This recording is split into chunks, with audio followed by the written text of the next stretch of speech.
Hello and welcome to this Qt Dev Des talk, and today we're going to be looking at how you can turn your design into code using the Qt Design Studio bridges. My name is Brook Cronin and I'm the Senior UI and UX Designer for Qt Design Studio. So let's take a look at what bridges we support. Currently we have 3 bridges for Adobe Photoshop, for Sketch and for Figma, and we're going to have a look at all of those today in this talk. Let's start talking about Photoshop. Photoshop is the de facto industry standard tool that I think everybody knows. It's a powerful design tool, although it's not great for UX. However, the Qt Bridge can be used to generate QML from Photoshop artboards. You can also export your artwork as PNGs and JPEGs. Although it doesn't support a proper component system or property overrides, it can be made to work with component-like behavior using artboards. So let's take a look at this very simple example here of a Photoshop file. You can see it's a single screen comprised of lots of different artwork that represents something like a music player in a car, for example. And if we look up here, we can see that actually some of these artboards contain different subcomponents of our file. And you can see here in the bridge, this is marked as a component. And all of these small artboards here are the different components I use in this screen to create the design.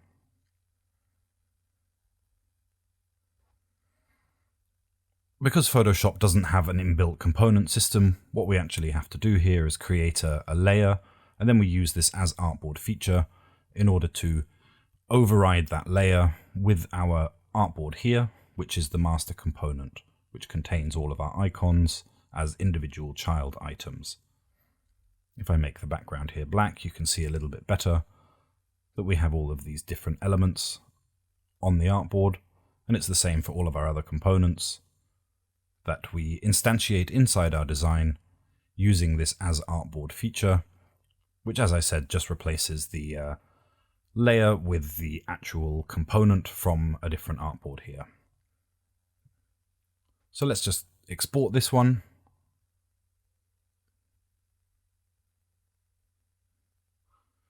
Just so that we can see how that works inside Design Studio.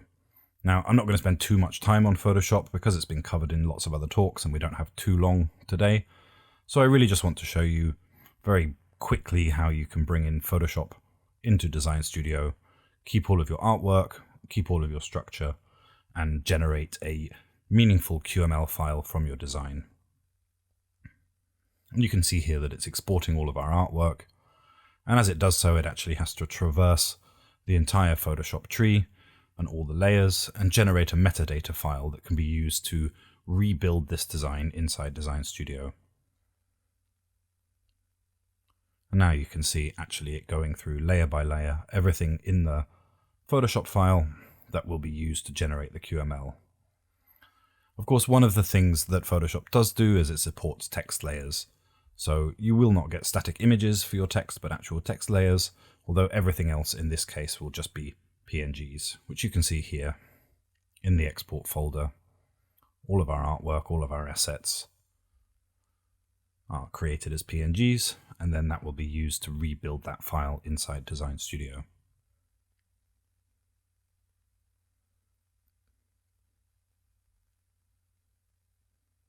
Okay.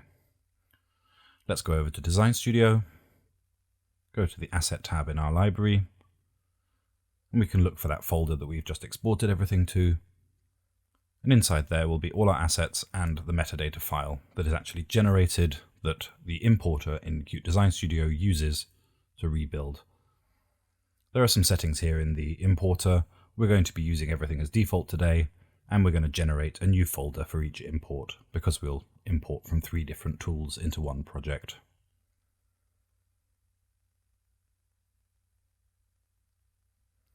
Okay, now it's writing that QML file.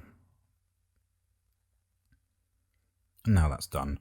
And you can see already in the asset library on the left that we have all of our PNGs, all of our assets from our design.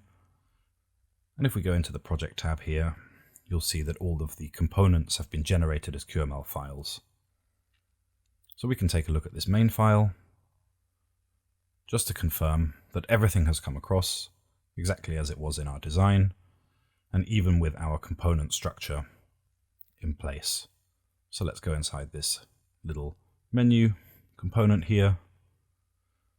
We can make the background a little bit more visible and look in the navigator, and we can see we have all of our icons as child items inside this component, and that component is correctly instantiated inside our main file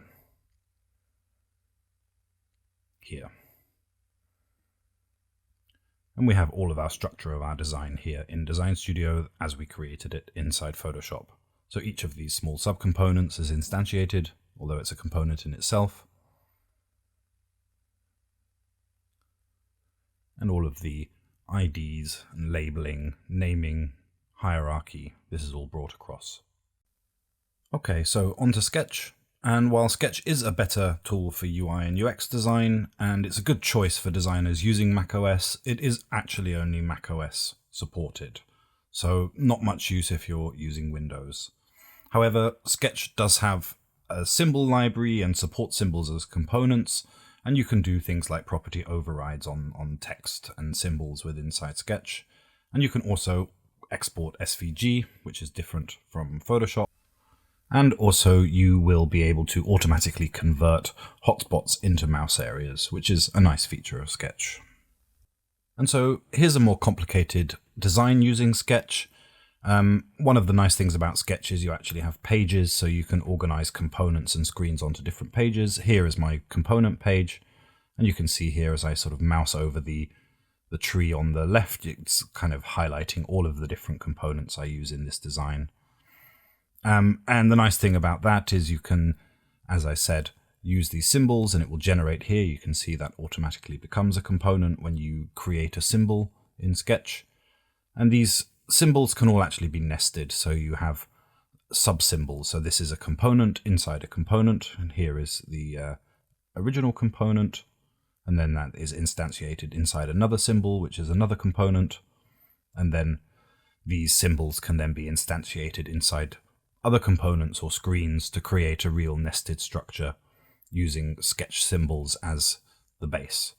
So we can zoom in and take a little bit of a closer look at some of these symbols. In this case, you see this gear panel is a child of this component as an instance, and this is the master of that. So that's a component in itself. This is the base layer for that.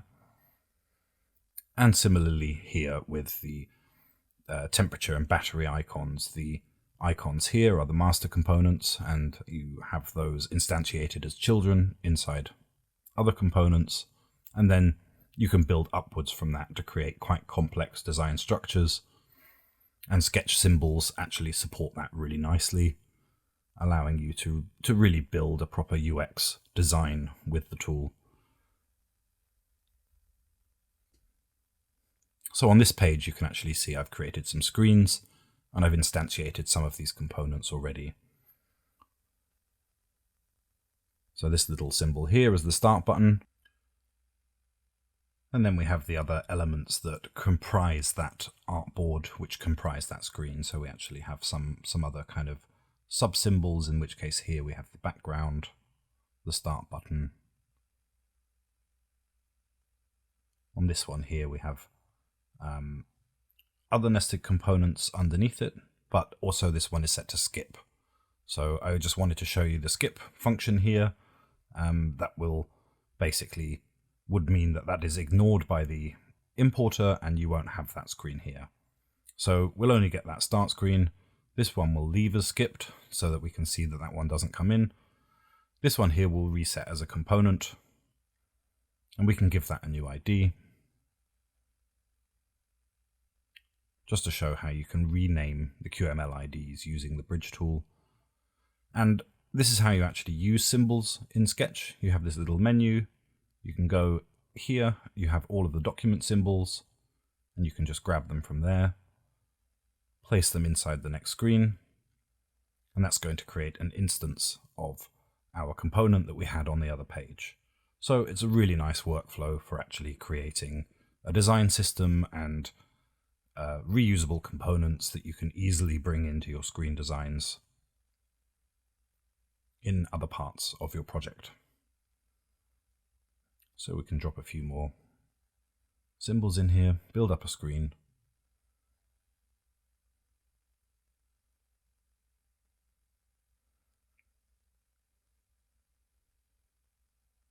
Yeah, we'll grab that one. And then maybe just one more after this one. And I think then that's enough to show the symbol component library part of Sketch working. You can actually import an entire library in Sketch. So you can import a pre-built library from somewhere else, and the Photoshop Bridge will actually be able to import your libraries for you as well.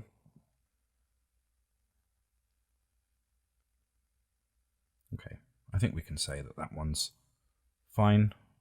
We have all of our artwork in the screen, and you can see here on the left that you have these instantiated symbols which become a child when they are inside another screen.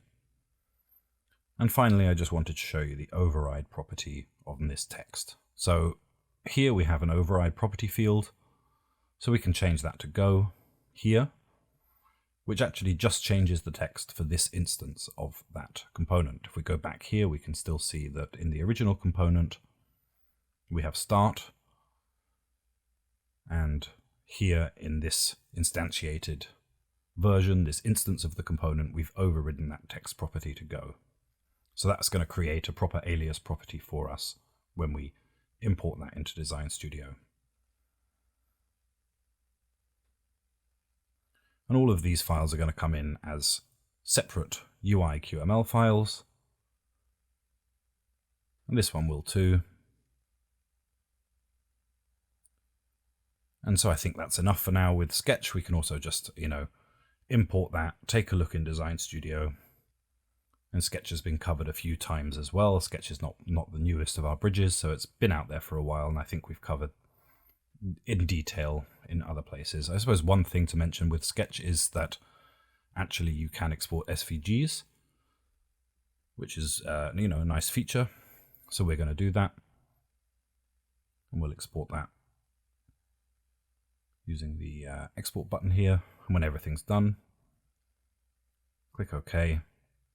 And then we'll go over to Design Studio. And here in exactly the same way, we'll click on the Asset button in our Asset library. We'll navigate to that folder, and you can see that folder is actually full of SVGs. Find the metadata file. We can import that.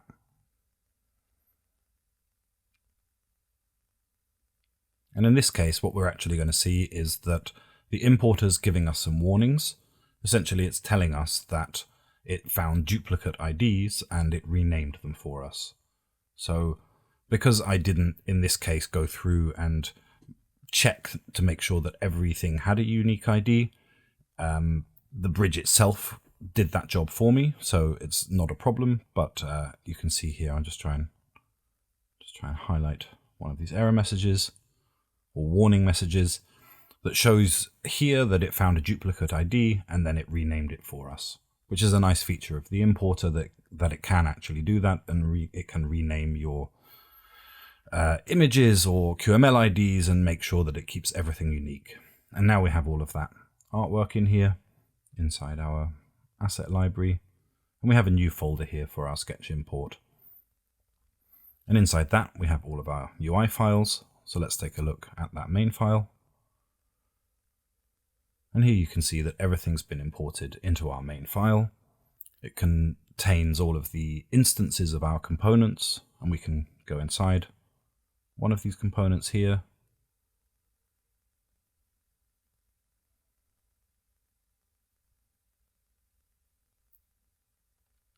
Let's give that a background color, and now we can actually see that it has another of our subcomponents. Here in the navigator, you can see we have all of the structure of our design, and we have this subcomponent nested inside.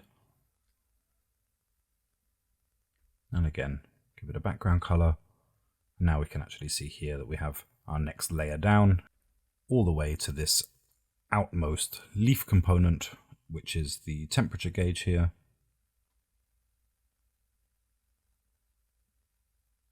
And here we have that, which is just the single asset for that temperature gauge.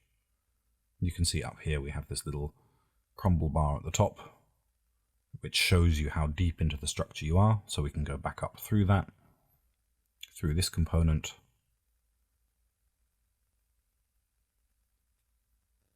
into that gauge which contains those components, and into our main file, our main screen file here. And let's just quickly have a look at the other screen that we imported, which was this start button screen. And you can see here with this one that when I click on the component, it has actually generated this alias property for me. So we have the text here, and we have this alias property. We have this easy go into component button. And here we see this is the original component with the original text. So that's a very nice feature of Sketch and the Qt Bridge for Sketch, that you can actually create these kind of button instances with override text for each individual button and generate automatically your aliases in Qt Design Studio. Okay, so finally I want to talk about our newest bridge, which is the Figma Bridge. Figma is a really nice team-based collaborative design tool. It's really good for design systems. It has good componentization-based design. It's easy to use and learn. And with the Qt Bridge, there's some really nice features, converting rectangles into Qt Quick rectangles, vectors into SVG paths, can support property overrides, and you can export a range of formats, PNGs, SVGs, JPEGs. So instead of showing you a pre-made design, I'm actually going to build something today. And we're going to start out with a frame, which is the equivalent of an artboard in Photoshop and Sketch. Once we've created this frame, we can just rename that. That can be our main file or main app. And inside this frame, we'll draw a rectangle, which can be the background of that app. And as I mentioned previously, one of the nice features about Figma is that's actually going to generate a real QML rectangle. And this panel that I'm just moving out the way, this is the Qt Bridge for Figma here. This is the plugin itself. Okay, so let's make a component. And I think we can make just a very simple button component with some rectangles too. So we'll create a single rectangle layer, give it a color, and a bit of transparency, and then another little rectangle here.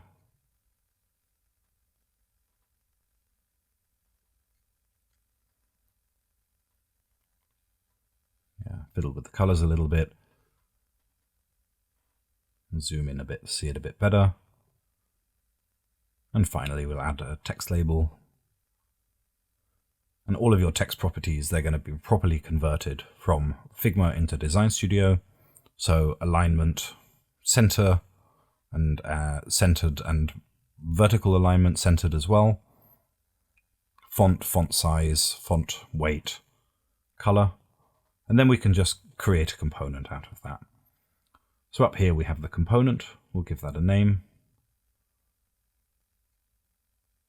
And then we can go inside, take a look at our structure of that component, rename all of the items inside the component itself, and the Figma Bridge will take these layer names from Figma and it will use those to generate QML IDs.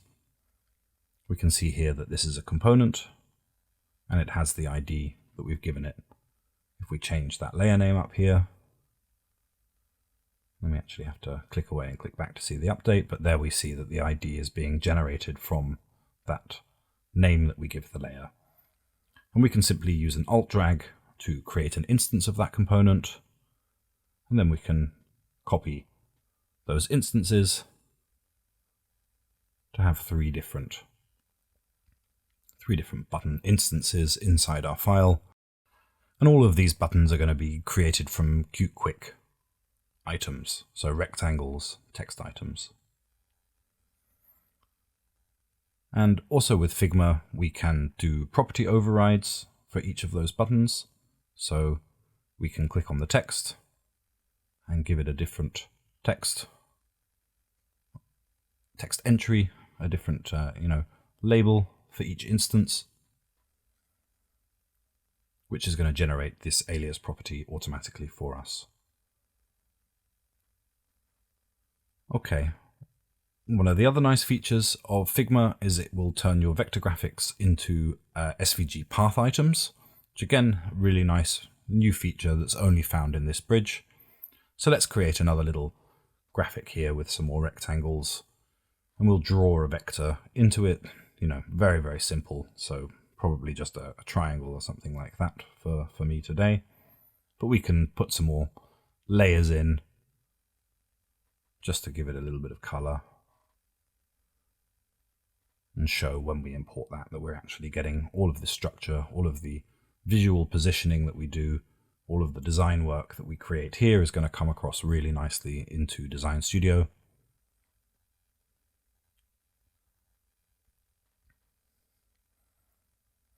And then we'll just grab the pen tool. Yeah.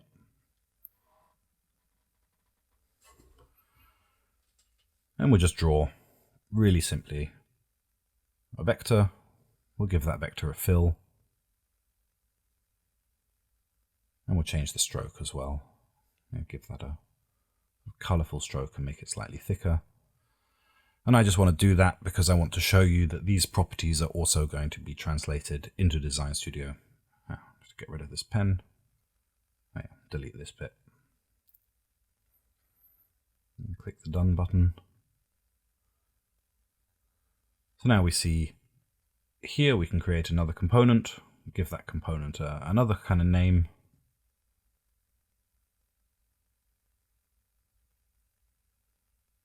And we have all of that structure within. So everything inside that component is a child of that component. And of course, as before, when I give it these layer names, that's going to update the ID in the bridge, and that will be the QML ID that's generated when we import that. And we instantiate it by just dragging it in there. And there we have this new component inside our main app design. Okay. Now let's just create one more quick component. And I just want to show you, the advantage of using this componentized design system. So I'm going to create a component here, very similar to the first one, but also with some vector graphics, with another just sort of random shape drawn into it. For a couple of reasons. One, I want to show you what happens when you make a change to the master component and how that will update all the instances of the components in your file, which is something we haven't done yet. And then I want to have a vector graphic here with some instances because I want to show you how you can then later on in Design Studio actually override the individual properties of your vector graphics inside the Design Studio project. So we'll give this one another name.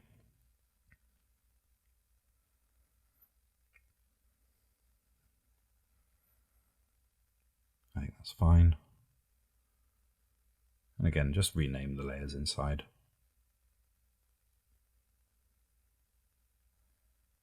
It's going to help make a nice clean import and a nice clean structure. There is always work to be done in your design to make it really work for generating code. The bridge does a lot for you, but as a designer, you're still responsible to make sure that things are well structured and well labeled and well named for the developer when you're handing this project off.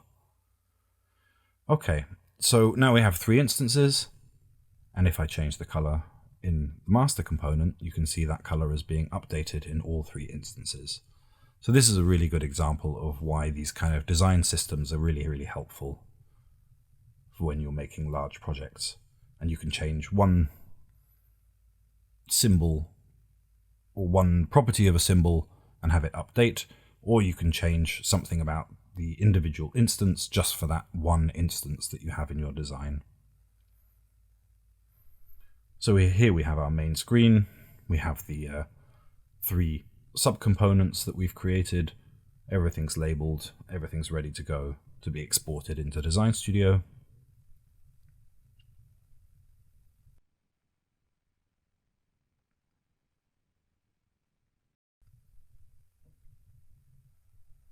And I just want to show you one more thing. So what we haven't done so far is use the merge feature of the bridge. So I'm actually just going to create another graphic here, and we're going to set everything in this graphic to merge. And I just want to show you this because in some cases you will want to create one single image from a piece of design. So here I've created a sort of gradient background, and I'm just going to drag a star shape into it and give that another gradient.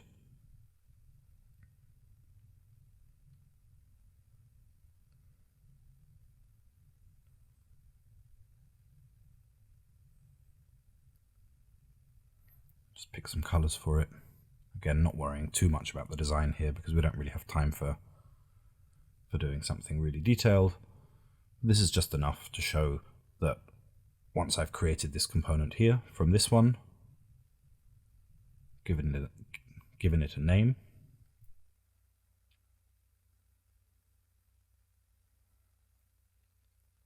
and this time I'm actually going to use this export as to set the children item of this component to merge. So instead of having two separate items here, it's going to create one PNG that's a merge of both of those shapes. So the gradient rectangle with the gradient star merged together into one single PNG item. Everything else in the file is going to be cute quick rectangles or SVG vectors because that's what's new about Figma.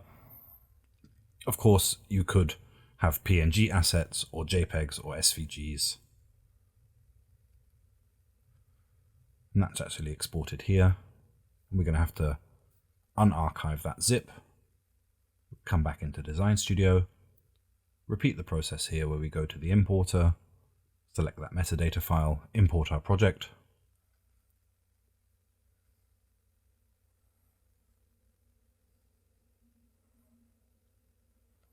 And there we have it. Jump into that main file first.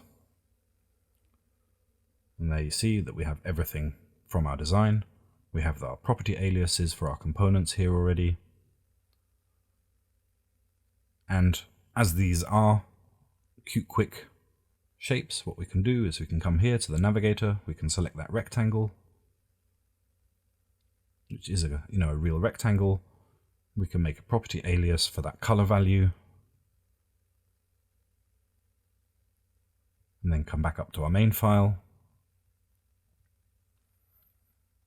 And for each instance of our button component, we can actually override that color. So I can make one button green. Here's that color value that I've exported as an alias. And in the same way, we can click on that third button and change the colors of that to blue. And of course, that wouldn't be possible with Sketch or Photoshop because there you would have static graphics, so you just have PNGs. That's really one of the nice things about the Figma Bridge. And that works the same way here with this vector graphic. We can actually see that we have an SVG path item, and that SVG path has a fill. And we created that fill in Figma, but now we actually have that as a fill inside Design Studio. We can make that fill color an alias. In exactly the same way, we can now create 3 different fills for this SVG item for each instance.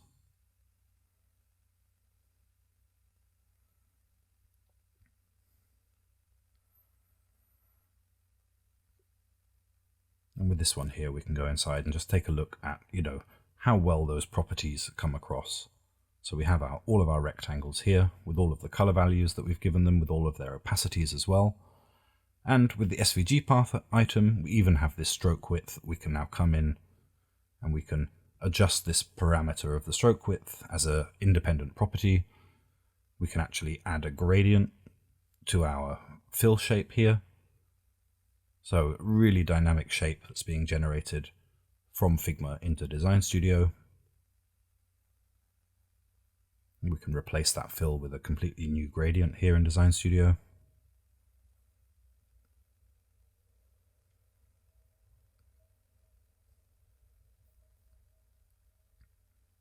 And finally, we have our merged item here, so we can take a look inside this component. What we see is that we just have a single image.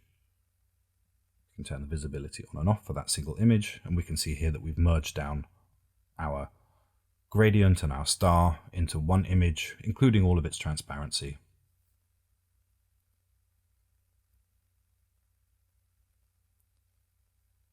And there we have it. I hope that was some use to you today. I'm really looking forward to your questions, and if you have anything that you'd like to know, please just feel free to ask in this Q&A session now. Thanks very much.